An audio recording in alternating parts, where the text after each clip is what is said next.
नमस्कार, मैं कशिश और स्वागत है आपका मेरे खास प्रोग्राम राजनीतिक गलियारा में। देखा जाए तो महाराष्ट्र की सियासत आए दिन एक नए मामले से गर्माती हुई नजर आती है। अब यहाँ पर बड़ी खबर ये सामने आई कि सुप्रीम कोर्ट में आज फिर से सुनवाई है। देखा जाए यहाँ पर तो उद्धव गुट की मुश्किलें कम होने का नाम नहीं ले रही और यहाँ पर शिंदे गुट लगातार एक के बाद एक चीज पर धावा बोलते हुए नजर आ रहे हैं, अपना यहाँ पर हक दिखाते हुए नजर आ रहे हैं। लेकिन देखा जाए यहाँ पर तो उद्धव गुट के लिए मुश्किलें इसलिए बढ़ रही है क्योंकि सुप्रीम कोर्ट में यहाँ पर सुनवाई उन विधायकों पर है। यहाँ पर अलग अलग वकील सामने आए जिन्होंने साफ तौर पे कहा कि जिन विधायकों को लेकर अयोग्य का मामला सामने लाया गया उन पर अयोग्यता का मामला था ही नहीं। ये भी बात यहाँ पर रखी गई। तमाम तरीके की रिपोर्ट्स हमने आपके साथ साझा की। जब खबर ये सामने आई थी कि शिंदे को असली शिव सैनिक बना दिया गया, उनको सब कुछ दे दिया गया, तो उसके बाद कहीं ना कहीं ऐसा लगा कि उद्धव गुट अब पूरी तरीके से टूट चुका है। एक तरफ उद्धव गुट के पास 15 विधायक बचे हैं, वो भी कभी ना कभी यहाँ पर शिंदे की तरफ जा सकते हैं। ये भी बड़ा सवाल यहाँ पर बना हुआ है।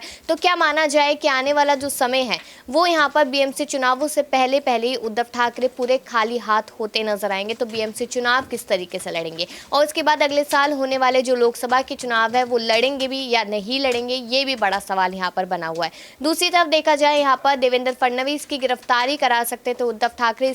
इस बात का यहाँ पर शिंदे ने खुलासा भी कर दिया। वहीं पर अगर देखा जाए तो शिंदे गुट के पास जितने विधायक जितने सांसद हैं उनको लेकर भी लगातार सुप्रीम कोर्ट यही बात करता नजर आ रहा है कि उन लोगों ने जब बगावत की तो किस आधार पे की, जब यहाँ पर व्हिप जारी किया गया किस आधार पर किया गया, तो ये सारे सवाल लगातार यहाँ पर बने हुए हैं। तो सबसे पहले मेरे साथ अबरार है, तो उनसे सवाल करेंगे और ये जानने की कोशिश करेंगे यहाँ पर कि अगर देखा जाए तो सुप्रीम कोर्ट में आज फिर से सुनवाई है, तो क्या लगता है कि किसके पक्ष में फैसला आ सकता है और किन आधारों पर आएगा? देखिए, सुप्रीम कोर्ट में जिस तरीके से बड़ी सुनवाई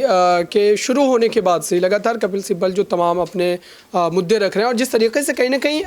इसमें जो विधायकों का एक बड़ा एंगल है उसको इस तरीके से पेश किया जा रहा है और लगातार कपिल सिब्बल इस बात को साबित करने में लगे हुए हैं कि वो तमाम विधायक जिस तरीके से आनन फानन में बड़े कदम उठाते हैं, पार्टी के खिलाफ जाते हैं और जो उनकी तरफ से पक्ष रखे जा रहे हैं दरअसल गैर मान्य होंगे, क्योंकि जब वो गुवाहाटी पहुँचते हैं उसके बाद उनका एक बड़ा बयान आता है जिसके बाद ये सीधे तौर पर कहा जा रहा है कि कहीं ना कहीं पहले से ही प्री प्लान था सारी चीज़ें और इस वजह से विधायकों ने भी गुवाहाटी पहुंचकर इस तरीके की बातें जो अपनी रखी। लेकिन अब ये देखना होगा कि बीते कई सुनवाई की अगर बात करें तो जिस तरीके से कपिल सिब्बल ने कई बड़ी मांगें रखी थी जो है कोर्ट के सामने और ये कहा था कि इस बेंच को बड़ा किया जाना चाहिए, लगभग 7 जजेस जो है इसमें होने चाहिए, लेकिन उसके बाद उनकी इस मांग को जो है नकार दिया जाता है। तो जाहिर सी बात है कि कहीं ना कहीं एक नेगेटिव पॉइंट ज़रूर आया, क्योंकि जो एक नाथ शिंदे की तरफ से हरीश साल्वे तमाम दलीलें रख रहे हैं उसके आधार पर भी ये कहा जा सकता है कि उनका भी पक्ष काफ़ी ज़्यादा मजबूत नजर आता है। और अभी तक जो इस पूरे मामले को लेकर के, हालांकि जो चुनाव आयोग के भीतर मामला चल रहा था वो बिल्कुल अलग था, लेकिन उससे अगर इसको जोड़ करके देखा जाए तो कहीं ना कहीं चुनाव आयोग के फैसले के आने के बाद ये तय माना जा रहा है कि एक दबाव की जो स्थिति है वो उद्धव ठाकरे गुट पर ज़रूर आन पड़ी है। और अब कहा यह जा रहा है कि अगर अब की आज जो सुनवाई हो रही है, सुनवाई में अगर कपिल सिब्बल बेहतर ढंग से इस पूरे मामले को जो है जजेस के सामने नहीं रख पाते हैं तो एक बड़े झटके के रूप में भी देखा जा सकता है, क्योंकि अभी जिस मरहले में ये पूरा मामला चल रहा है उससे यही कहा जा सकता है कि फैसला जो है मात्र 1-2 सुनवाई के बाद आ ही सकता है। तो जाहिर सी बात है कि अभी जो एक मुश्किल परिस्थिति वो उद्धव ठाकरे गुट पर बनी हुई है और आज की सुनवाई में देखते हैं कि कोर्ट किस तरीके से अपने पक्ष को रखता है। हालांकि जो बीती सुनवाई हुई थी उसमें यही कहा गया था कि मामला काफ़ी ज़्यादा गंभीर है और फैसले लेने की स्थिति में भी जजेस काफ़ी सोच विचार कर तमाम पहलुओं को बारीकी से जाँच कर ही अपने पक्ष को सुनाएंगे। जी शुक्रिया अबरार यहाँ पर। लेकिन अगर देखा जाए यहाँ पर तो एनकॉल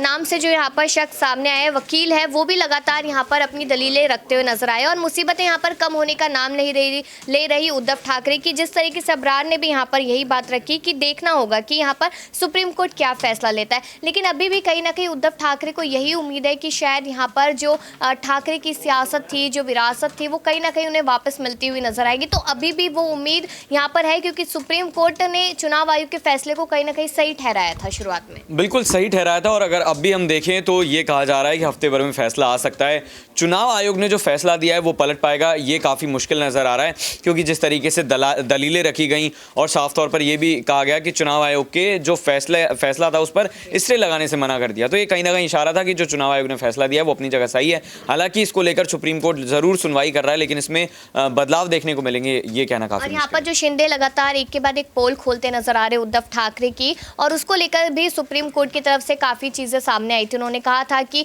इस तरीके का जो बर्ताव है, जो व्यवहार है वो सही नहीं है, तो उसको लेकर शिंदे को भी कोई झटका लग सकता है। देखिए, फिलहाल शिंदे के हक में तमाम चीज़ें जाती हुई नजर आ रही हैं, तो उनको झटका लगेगा ऐसा फिलहाल कहना मुश्किल है। आने वाले वक्त में ज़रूर उन्हें लग सकता है। 16 विधायकों की अयोग्यता को लेकर भी तमाम बातें हमने रखी हैं, तो फिलहाल जो है वो शिंदे को कोई झटका नहीं लग रहा है। हालांकि चुनाव में जब जाएंगे, वहाँ चुनाव अगर हारते हैं, जिस तरीके से अगर जनता की बात करी जाए तो ये कहा जा रहा है कि जनता उद्धव के साथ है, तो ऐसे में अगर वो चुनाव हारते हैं तब शायद झटका लग सकता है, लेकिन फिलहाल ऐसा होना मुश्किल है। यहाँ पर एक आखिरी सवाल दीपक से भी रहेगा। अगर देखा जाए कि कोर्ट में सुनवाई है और यहाँ पर जो वकील एनके कौल जो सामने आए हैं, जो अलग अलग तरीके की दलीलें यहाँ पर रखते नजर आए, और कहा यह जा रहा है कि जो कपिल सिब्बल की दलीलें थी उन पर पानी फिरता हुआ नजर आएगा और झटका देने की बात भी यहाँ पर की जा रही है। तो क्या लगता है कि आज का जो दिन है यहाँ पर वो उद्धव के लिए कितना मुश्किल भरा रह सकता है? देखिए, जिस तरीके से उद्धव ठाकरे के लिए अभी तक जितने भी दिन गए बीते महाराष्ट्र में, जून के बाद से 29 जून को जब उन्होंने इस्तीफा दिया था, तब से उनकी मुश्किलें बढ़ चुकी हैं, क्योंकि उनको एक समय पर लग रहा था कि ये चुनाव चिन्ह उन्हें मिल जाएगा। लेकिन जिस तरीके से अयोग्यता का मामला अब उल्टा यहाँ पर उद्धव के विधायकों पर फंस गया है, वो चौंका देने वाला फैसला है। क्योंकि जब उद्धव ठाकरे शिवसेना के अध्यक्ष थे, जो वो खुद मानते थे और मुख्यमंत्री थे महाराष्ट्र के, तब उन्होंने कुछ फैसले यहाँ पर सबके सामने रखे थे कि हम शिंदे को जितनी शिवसेना में जिम्मेदारी मिली उससे हम यहाँ पर हटाते हैं और महाराष्ट्र में इस विधायक को अयोग्य ठहराते हैं। लेकिन सुप्रीम कोर्ट ने इन सब बातों को नजरअंदाज करते हुए जो पिछला अपनी फैसला था वो उद्धव के खिलाफ शिंदे के समर्थन में सुनाया। अगर यही बात थी तो यही सारे फैसले तब भी लागू हो रहे थे जब उद्धव ठाकरे ने मुख्यमंत्री पद पर रहते हुए सारी कहीं ना कहीं जो बड़ी याचिकाएं थी वो दर्ज कराई थी, तो उसको मान्यता दी जानी चाहिए थी। लेकिन तब उद्धव ठाकरे ने इस्तीफा दे दिया और सबने ये कहा कि उन्होंने जल्दबाजी में इस्तीफा दे दिया, जिसको बहुत यहाँ पर कहीं ना कहीं होच पोच वाला बताया गया कि इससे शिंदे और तमाम विधायकों के बीच काफी उथल पुथल मची हुई थी। क्योंकि अगर मुख्यमंत्री पद पर रहते उद्धव ठाकरे तो शायद शिंदे के विधायक वापस आने की सोचते, क्योंकि मंत्री पद बांटने का काम उनके हक में रहता और ये अयोग्यता का मामला है तब तक नहीं आ पाता जब तक महाराष्ट्र की सीएम कुर्सी पर उद्धव ठाकरे बने रहते। तो यहाँ पर कुल मिलाकर देखा जाए उद्धव के लिए मुसीबतें ही हैं और आज का दिन भी कहीं ना कहीं उनके और उनके विधायकों लिए, क्योंकि एमएलसी और एमएलए की भी खबरें आ रही कि लगातार वो पाला बदलते नजर आए, तो उनके लिए मुश्किलें हैं। लेकिन अब बीएमसी चुनाव यहाँ पर आने वाले हैं और उसके बाद अगले साल लोकसभा चुनाव है। अगर इसी तरीके से उद्धव ठाकरे लगातार कमजोर पड़ते गए, वो कमजोर हो भी चुके हैं और यहाँ पर कहीं ना कहीं शरद पवार भी अब अपने हाथ और पैर पीछे खींचते नजर आ रहे हैं,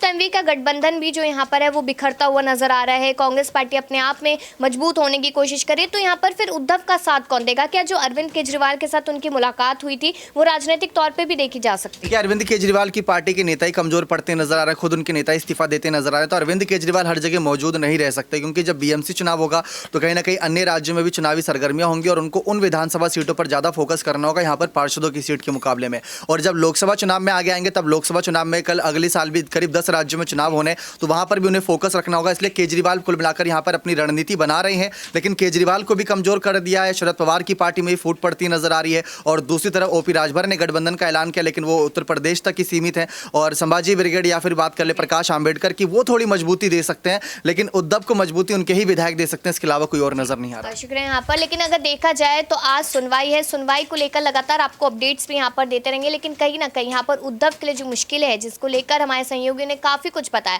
तो लगातार इस तरीके से बढ़ रही है। लेकिन आने वाला जो समय है, जो चुनावों का समय है, उसमें किस तरीके से उद्धव ठाकरे का साथ कौन देगा, ये भी बड़ा सवाल यहाँ पर बना हुआ है। लेकिन ऐसी बाकी खबरों के लिए लगातार देखते रहिए नेक्स्ट 9 न्यूज़।